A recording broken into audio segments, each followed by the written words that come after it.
Hi, wrestling fans. Thanks for clicking today's Dreaded Heroes report. If something looks a little bit different, that's because I forgot to do this on St. Patrick's Day.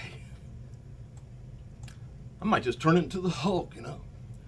Hey, from earlier updates, now confirmed Kevin Nash will be inducted into the, well, I've got two reports now, this was yesterday's, into the 2015 Hall of Fame as Diesel. Note that WWE owns the rights to the name, so that's why they're using that. And this kind of keeps the door open for old Kevin to go into the Hall of Fame again under NWO. And I guess they got new t-shirts coming out too, featuring Diesel on them. And there's another t-shirt of something to do with the Hall of Fame or WrestleMania, and I couldn't figure out what the deal is with it, but I'm going to try and put it on our wrestling website. Diamond Dan website on Facebook. All right, WWE has officially announced WWF Lightweight Champion and NWA World Champion Tatsumi Fujiyama for the 2015 Hall of Fame. He's going to be inducted by Ric Flair. And WWE's NXT rescheduled this weekend's live events in Florida until early, they put it all until early April. Part of the reason could be that the entire crew is heading to California. WrestleMania 31 week, and its NXT presence at the Access and their live events in San Jose is going to be a very, very busy week for that brand. And as seen on the other night's NXT, if you caught that on the network, Alexa Bliss picked up a big non-title win over NXT champion Sasha Banks in her hometown of Columbus, Ohio. The match was taped earlier this month at the Agora Theater while WWE was in Ohio for the Arnold Classics. And a bit of trivia, WWE interviewer Kyle Edwards noted on Twitter that Bliss had her high school senior prom in the same building. Isn't that just wonderful? I'm so glad to hear that. And noted also ESPN and Grantland's Bill Simmons, who big fan of WWE, is going to be guest commentating for a few matches on Monday's Raw, and they've been trading shots back and forth, him and JBL on Twitter.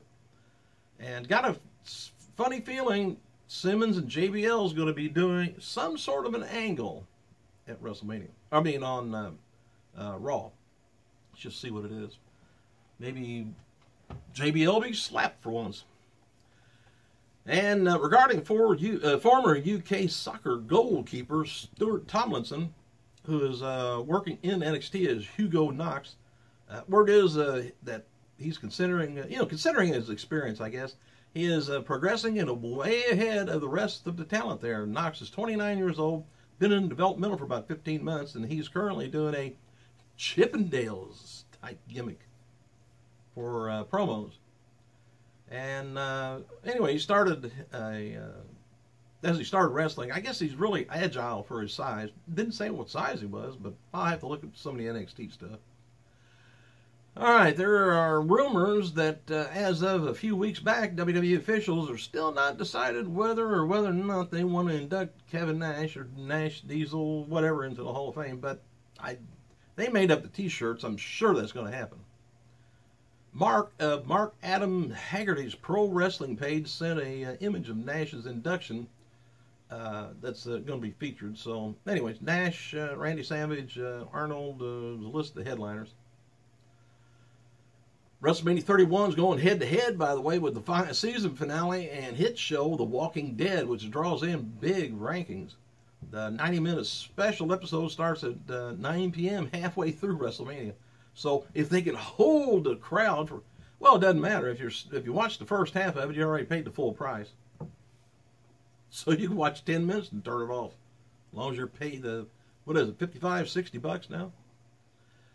And noted before, WWE's NXT holds on to the former ECW arena in Philadelphia for Friday, May 15th, and Saturday, May 16th.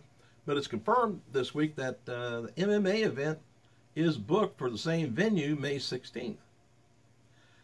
WWE likely was given the option to confirm the dates when MMA wanted to book, for that date, but they obviously chose to and lost the hold for Saturday. But there's still a possibility WWE may run 14th and 15th instead of the 16th. Word got out about WWE wanting a venue in the first place, and the arena told Ring of Honor about it. They have events booked for 12th and 13th there, so that's going to be a busy venue. And the other day, AJ Lee turned 28 years old, a former superstar. Remember this guy with an airplane, Evan Bourne? Anyway, he turns 32 years old. WWE referee Jimmy Corderas, former referee, 53. And WWE diva Maurice. She's got a role in a new romantic comedy that's filming in Toronto, and the movie is entitled Carla. And Maurice plays the lead role of Sydney. I thought lead role would be Carla. I guess not. The movie is scheduled to be released sometime this year. Descriptions of the synopsis, let's say, for the movie. A womanizing executive gets more than she bargained for when she hires a new personal assistant. Ooh, can't wait. Trivia. Yesterday in 2001, Monday Night Wars entered its last week before WWF buyout of WCW, and WWF Raw defeated WCW Nitro 4.6 to 2.1 in the ratings. And in 2007, this is kind of interesting. If you remember this, you gotta be a wrestling fan. Sports Illustrated reported that several WWE wrestlers were linked to Scottsdale, Arizona Dr. David Wilbur, who was under investigation by the Drug Enforcement Agency for being a part of an internet drug ring, writing nearly 4,000 illegal prescriptions. Remember that? Some of the names included in the report was Kurt Angle, Edge, Eddie Guerrero, Gregory Helms, Rey Mysterio, Randy Orton, then I think it was about 5 other people. And we lost 4-time USWA Tag Team Champion Lanny Keane, 55 years old, or Moondog Cujo. All right, today's news. Won't take long. Noted before about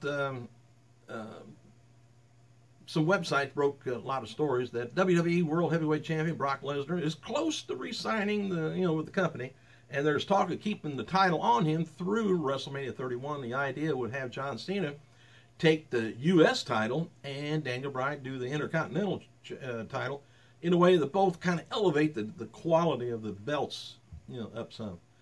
Should be noted, just a rumor though.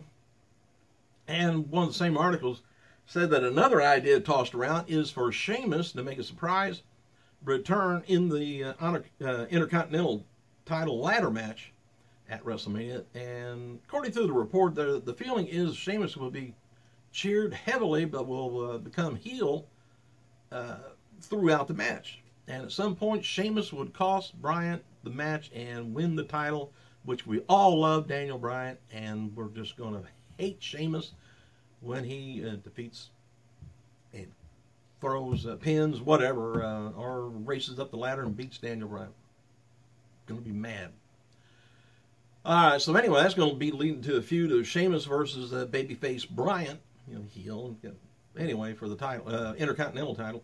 Should be noted that still just another rumor, and there's been signs from within WWE from other sources that the report could be true, and added this plan is likely to happen originally because the idea of Daniel Bryan winning the title, but is still being discussed.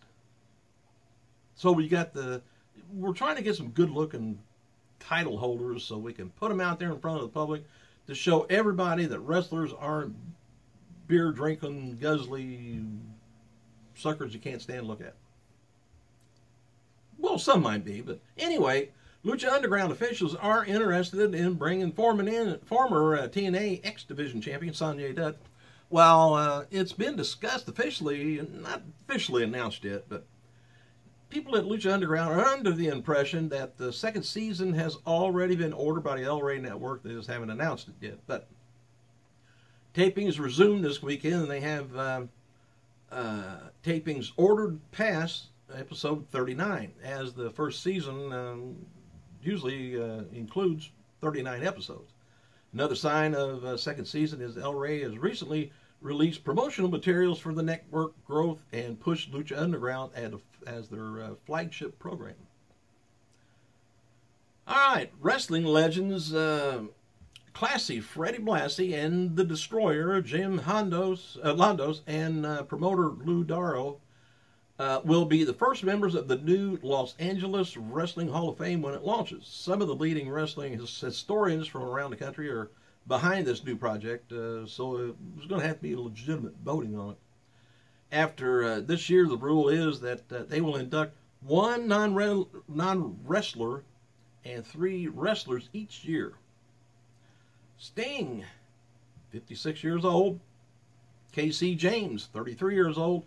TNA star Homicide, 38 years old. WCW star Scott Vick, 42. Who's that? Sick Boy. And WWE had a local wrestling, I mentioned this last week, in San Francisco working on Russian soldiers and scarecrows for WrestleMania 31. Obviously, the soldiers are going to be ferocious, and they're going to use the same ones for Sting or Bray Wyatt's Scarecrow crew. But they've got about 25, well, anywhere between 25, 33 males for that. No facial hair. Agencies paying the extras $1,100 each for the total of 3 days. Not bad. Extras must be available to train on March 27th and 28th, and then to perform, of course, WrestleMania. First day will consist of costume fitting and walkthrough for 4 days. They will do a late night rehearsal after the Hall of Fame, so Saturday night from 11 p.m. to 3 a.m. And they're required to be at Levi's Stadium all day and evening on Sunday. Don't want no traffic problems. All right. What we got here? Oh, on this day, we lost a few people, wrestlers. Firstly, in 1995, Hall of Famer Big John Studd, or John Minton, died at the age of 47 years old. Secondly, in 2003, sailor Art Thomas, who achieved his biggest part of his career, was on the East Coast and helped break down the color barrier in wrestling, died of cancer at the age of 79 years old. And I can't remember whether Sailor Art Thomas was on that or not, but Big John Studd, that true wrestling giants of WWE, great DVD. I haven't watched the matches or anything, but I think it was an hour and a half on the history of all the people in it. Good DVD. Need to learn some history. Get it. Thanks for clicking, you guys. I gotta go.